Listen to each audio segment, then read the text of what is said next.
আলহামদুলিল্লাহ একটু স্বস্তি পেলাম। অ্যাকাউন্ট থেকে ফেসবুক মামা যখন ডলারগুলো কেটে নিয়ে গিয়েছিল তখন খুব ভীষণ খারাপ লেগেছিল। সত্যিই অনেক খারাপ লেগেছিল। যাক, সব খারাপ শেষ করে একটু স্বস্তি মিলল। ব্যাংক সেটআপটা করেই ফেললাম।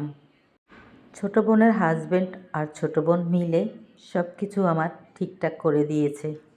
অনেক ধন্যবাদ ছোটো বোনের হাজব্যান্ডকে এবং ছোটো বোনকে।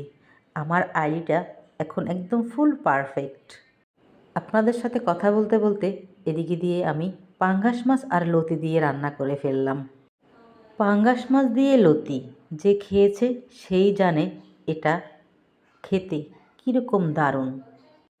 আর যারা খাননি তারা অবশ্যই বাসায় ট্রাই করে দেখবেন পাঙ্গাস মাছ দিয়ে লতি দিয়ে। বিশেষ করে পাঙ্গাস মাছের পেটের মাছটা দিয়ে আপনি লতিটা রান্না করবেন, বিশ্বাস করুন এত মজা হবে। তো কেমন হলো আমার রান্নাটা সবাই জানাবেন।